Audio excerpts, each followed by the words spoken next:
In Lesson 7, we're going to be expanding on how we choose what lanes to gank.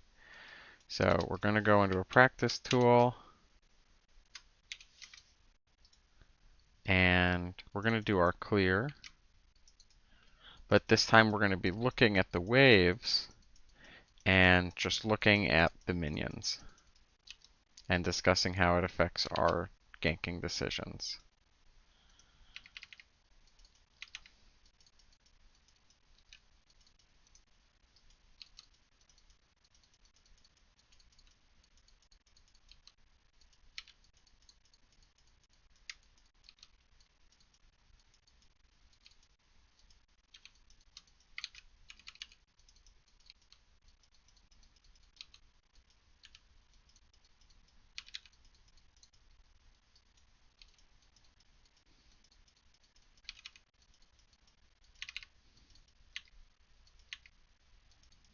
So as we go through our clear here, we want to start looking at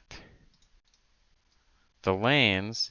And before we were just looking at champion position and health. Now we're also going to be looking at their waves. So in this case,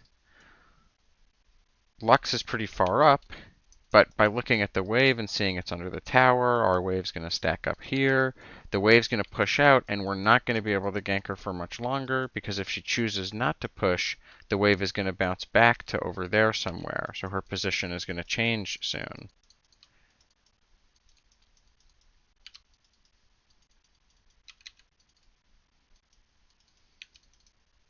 As we get to here, we're going to look at our lanes again. If we had an ally in top lane, we might see there's a very strong cannon minion there. This wave's probably going to push into our tower. And so maybe that would be a good spot to gank, even if the enemy was somewhere further back. Soon they're going to be further up.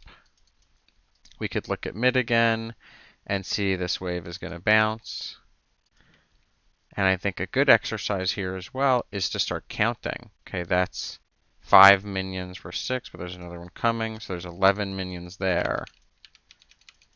If we look at mid, we can see there's 6 minions and 6 minions, so that's pretty even, but it's closer to our tower, so it's going to push out that way. This wave is going to kill these minions, but then it's going to crash into the tower and it's going to bounce back.